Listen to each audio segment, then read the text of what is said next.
Hey guys, this is Mav Shajaz. How are you guys doing? The two dramas that I'll be reviewing today are Aakhir Kab Tak and Pardesh. So let's talk about whether these are good dramas, bad dramas, worth watching, not worth watching, what's happening.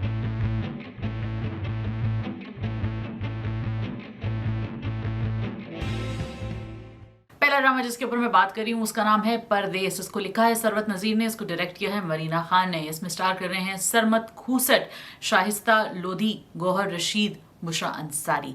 तो ये सारे जो हैं बड़े मंझे हुए अदाकार हैं, बड़े मंझे भी राइटर हैं सरवत नज़ीर। तो ऐसे राइटर्स जब इस तरह की कहानी लिखते हैं तो आपको पता है कि ये बहुत ज़्यादा फ्लॉड नहीं होगी। इसमें कहीं ना कहीं आपको वो तमाम सवालात जो आपको एक कैरेक्टर के हवाले से उठते हैं वो आपको जवाब मिल जाते हैं। सो इस फर्स्ट 2 एपिसोड्स में भी जो देखने में आया है वो यही आया कि एक टिपिकल सी लोअर मिडिल क्लास सा खानदान है जिसकी वही सारे प्रॉब्लम्स हैं जो एक लोअर मिडिल क्लास खानदान के होते हैं। उनमें यही होता है कि जी बहन की शादी करनी है, भाई कुछ नहीं करता, एक भाई के ऊपर सारा जोर है और उसको फिर एक कुवैत जाने की एक अपॉर्चुनिटी मिलती है जिसके ऊपर ऑब्वियसली वो इतना खुश नहीं है क्योंकि वो अपनी बीवी और अपनी बेटी से बहुत प्यार करता है। तो ये भी उसकी एक अगेंस्ट ही चली जाती है बात, क्योंकि उस बेचारे की ज़िंदगी में एक एडिशनल स्ट्रेस ये होता है कि बीवी के माँ और बहनें वगैरह यही सब चाहते हैं, बहनें तो नहीं आ सच बट भाई वगैरह यही चाहते हैं कि वो बाहर चला जाए और उनकी बातें पूरी करे। उसकी एक बहन भी होती है जो कि उसकी शादी बहुत ही नदीदे खबीस किस्म के आदमी से हुई भी होती है।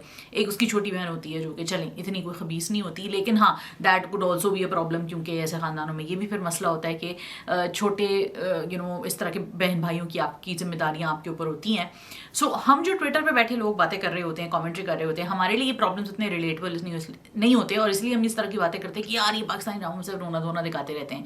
लेकिन जो एक लोअर क्लास है या जो लोअर मिडिल क्लास है जिनकी फैमिलीज में वाकई ये मसले होते हैं, और ये मसले बहुत हमारे ड्रामों में डिस्कस हो चुके हैं, पहले भी बहुत दफ़ा इसके ऊपर ड्रामे बन चुके हैं कि एक गरीब खानदान है और उसमें एक ही कमाने वाला है, उसको बाहर जाना है, उसको ये सारे काम करने हैं, ये सब उसकी जिम्मेदारी का हिस्सा है। तो ये ड्रामे बनते रहे और उनकी बड़ी एक अपील है। तो कोई कॉन्सेप्ट इतना अमेजिंग या डिफरेंट नहीं है, लेकिन कॉन्सेप्ट जो है वो एक लॉन्ग स्टैंडिंग प्रॉब्लम के ऊपर बात करता है। किस तरह बात करता है ये अब सवाल है, और अगर आपसे रिलेट नहीं कर रहा इसका मतलब ये नहीं कि ये प्रॉब्लम एग्जिस्ट नहीं करता। ये बहुत बड़ी हमारी स्पेशली थर्ड वर्ल्ड कंट्रीज़ में जो एक कॉमन क्लास होती है, जो लो सोशो इकोनॉमिक स्ट्रेटा जो हमारा एक होता है, वहाँ पर ये एक रियलिटी है। और इस तरह बहुत सारे हजरात को ये कुर्बानियाँ देनी पड़ती हैं, फैमिलीज़ को, बीवियों को ये कुर्बानियाँ देनी पड़ती हैं कि उनको अकेले डील करना पड़ता है हर चीज़ से। आई थिंक नीली जिंदा है में भी थोड़ा सा इसके ऊपर बात की, लेकिन वो थोड़ा middle class upper middle class family के ऊपर बात हो रही है। लेकिन यहाँ पे जो कहानी है वो एक ऐसे इंसान की कहानी है जो कि उसके पास कोई ऑप्शन ही नहीं है क्योंकि उसके ऊपर इतने सारे प्रेशर्स हैं। सो ये एक ऐसी स्टोरी है जिसके ऊपर मैं I feel like it's a really strong and a very intense story, so it takes a lot of heart to watch it. But Sarmad and Shaista's beautiful sweet romance that you see in this story, they make it worth watching, और वो आपको थोड़ा softness देता है कहानी के अंदर। लेकिन इसके अलावा बहुत सख्त कहानी है। बुशरा अंसारी का काम बहुत कमाल है एज यूजुअल, उनके बारे में तो इंसान क्या कहेगी, बुरा काम तो वो कर नहीं सकती ज़ाहिर है, लेकिन ये कैरेक्टर जो है वो भी बड़ा अच्छा लिखा हुआ है। एक बड़ा to the point straightforward no nonsense kind of character है जो कि भाई उसकी ज़िंदगी में इतने सारे मसले हैं तो वो क्या करेगी, वो इसी तरह की बातें करेगी। अनड्यू एक्सपेक्टेशंस पेरेंट्स जो है वो बच्चों के ऊपर डाल देते हैं। लेकिन the one thing that makes me slightly wonder and I hope कि drama writers can sort of address it in the future is that ये थोड़ा ट्रोप पुराना हो गया कि बेटी है घर में शादी करनी है, क्योंकि आजकल की जो माहौल है या जो आजकल की फैमिलीज हैं उसमें इस तबके की लड़कियां बाहर निकल के काम करती हैं और इस तरह उनकी सिर्फ सर पे ये चीज़ नहीं होती कि भाई बीवी है या बेटी है तो बोझ है। इस तरह की बेटियां, बीवियां, बहनें जो होती हैं वो घर भी संभाल रही होती हैं, वो नौकरियां भी कर रही होती हैं, घर में छोटी मोटी ट्यूशन भी कर लेती हैं। तो वो बिल्कुल ही जाहिल और एक अनपढ़ गंवार की तरह वो नहीं पढ़ी होती, वो एक्चुअली बड़ा कुछ करती हैं। और कराची जैसे शहर में, और अगर आप कोई भी शहर दिखा रहे हैं तो उसमें तो ये चीज़ पॉसिबल है। सो आई होप कि आगे जाके ड्रामा राइटर्स जो हैं वो इस चीज़ के ऊपर फोकस करेंगे, बताएंगे हमारे ऑडियंसेस को कि ये भी एक डिमेंशन है। ऐसी भी फैमिलीज होती होंगी जहाँ पे लड़कियाँ काम नहीं करती, लेकिन ऐसी भी बहुत सारी फैमिलीज हैं जहाँ लड़कियाँ काम करती हैं, हाथ बटाती हैं। So that's one side of the story and I hope कि आगे जाके ड्रामों के स्टोरीज में इन चीज़ों को भी एड्रेस किया जाएगा। और इसका मतलब ये नहीं कि माली परेशानियां सॉल्व हो गई, आप उसको एज अ डिमेंशन या एज अ लेयर दिखा सकते हैं कि भाई लड़कियां भी काम कर रही हैं लेकिन फिर भी ज़रूरतें पूरी नहीं हो रही, क्योंकि ज़रूरतों का क्या है, वो तो एक अंधा कुआं होता है, वो तो कभी पूरी नहीं होनी होती। तो I think that is just kind of like something which I want to think about, want writers to think about. And also 10,000 रुपये आई थिंक उनकी सैलरी बताई है, please correct me if I am wrong. तो 10,000 तो आजकल किसी की भी नहीं होती, इतने छोटे घर की तो किसी की भी नहीं होती, वो घर बड़ा अच्छा साफ सुथरा सा दिखाया हुआ है।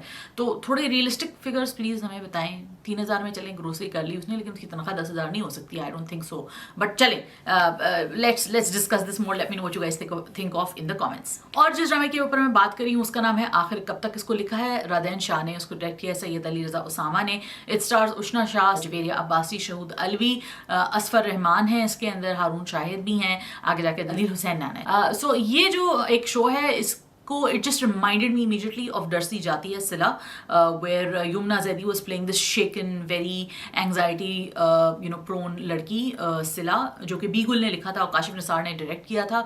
सो सराहा असगर का जो किरदार है वो मुझे उसकी बहुत ज़्यादा रेमिनिसेंट लगा, correct me again if I am wrong, लेकिन मुझे लग रहा था कि उसी की एक सॉर्ट ऑफ रीहैशिंग बना दी है। ऑल्दो इसके केस में और उसके केस में थोड़ा फ़र्क है, लेकिन जो ट्रोप्स यूज़ किए हैं या जो क्लीशेज और आर्कीटाइप्स और स्टेरियोटाइप्स यूज़ किए हैं वो प्रीटी मच सिमिलर हैं। So definitely not a big fan of the fact that this is too similar, but definitely a big fan of the fact that you have a character like Ushna Shah जो कि बहुत strong लड़की दिखाई है, और she claps back and slaps back to anybody who sort of tries to give it back to her, and I really love that, and I think this is so important to show in our TV shows. It's so important to show to our girls that कि आपको सिर्फ डर के सहम के नहीं रहना होता, आपको बोलना पड़ता है और आपको बताना पड़ता है, और ये एक बात बहुत इंपॉर्टेंट बात है। इससे हम लड़कियों के अंदर ये स्ट्रेंथ दिखानी ज़रूरी है कि लड़कियों में ये स्ट्रेंथ भी होती है। हाँ, लड़कियां खामोश भी हो जाती हैं लेकिन लड़कियां बोलती भी हैं। सो ये दोनों साइड्स ऑफ द स्पेक्ट्रम उन्होंने दिखाए हैं, and I think that's fantastic. अभी बहुत डार्क और डिप्रेसिंग है और बड़ा दुख होता है कि यार ये किस मुश्किल से देखा जाएगा, लेकिन आगे जाके आई थिंक ये कुछ चीज़ें डिफरेंट होंगी, क्योंकि ड्रामे का टाइटल भी ऐसा है कि आखिर कब तक, और एक आपको पुलिस अफसर भी दिखाया, और आई थिंक जो ट्रेलर और टीजर्स भी थे उसमें भी कुछ इस तरह के हिंट्स हैं कि जी ये सब जुल्म का निज़ाम जो है वो तोड़ा जाएगा, बदला जाएगा। So that is going to be something I am gonna look forward to, and आगे जाके भी होपफुली हम ये देखेंगे कि ये जो एक ट्रोप है कि पूरे 30 एपिसोड लड़की जो है सिर्फ सफ़र कर रही है वो भी बदलेगा। So let me know what you guys thought, आपकी क्या थॉट्स हैं। Really liking it because of Ushana Shah, and really liking it because of the fact कि भाई ये एक ऐसा ड्रामा नहीं है जिसमें सिर्फ लड़की रोती रहेगी, कुछ डिफरेंट भी होगा, और तो अभी बहुत ज़्यादा रोना धोना है।